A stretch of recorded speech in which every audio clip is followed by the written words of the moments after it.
ஓம் நமோ நாராயணா என்ற திருநாமத்தை கூறிய இந்த நாவால் வேற எந்த இறைநாமத்தையும் சேவிக்க இயலாது. வரி உயர்வு அமலுக்கு வரும் முன்பே தமிழகத்தின் பல இடங்களில் சிகரெட் விலை உயர்ந்துள்ளது. முன்னர் 1000 சிகரெட்டுகளுக்கு 200 ரூபாய் முதல் 735 ரூபாயாக கலால் வரி இருந்தது. நடந்து முடிந்த நாடாளுமன்ற குளிர்கால கூட்டத்தொடரில் புதிய கலால் திருத்த மசோதா தாக்கல் செய்யப்பட்டது. அதன்படி 1000 சிகரெட்டுகளுக்கு 2050 ரூபாய் முதல் 8500 ரூபாய் என்ற விதத்தில் கூடுதலாக வரி விதிக்கப்பட உள்ளது. அதேபோல மெல்லும் புகையிலை மீதான வரியானது 25% இருந்து 100%ஆகவும், ஹூகா புகையிலை மீதான வரியானது 25% இருந்து 40%ஆகவும் உயர்த்தப்பட்டுள்ளது. ஆனால் சட்ட திருத்தம் அமலுக்கு வருவதற்கு முன்பே பல இடங்களில் சிகரெட் விலை உயர்ந்துவிட்டது.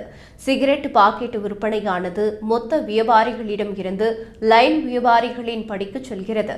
பிப்ரவரி 1ஆம் தேதி முதல் விலை உயர்வு அமலுக்கு வரவுள்ளதால் மொத்த வியாபாரிகள் சிகரெட்டுகளை பதுக்க தொடங்கியுள்ளனர். குறைந்த அளவில் மட்டுமே விற்பனைக்கு அனுப்புகின்றனர்.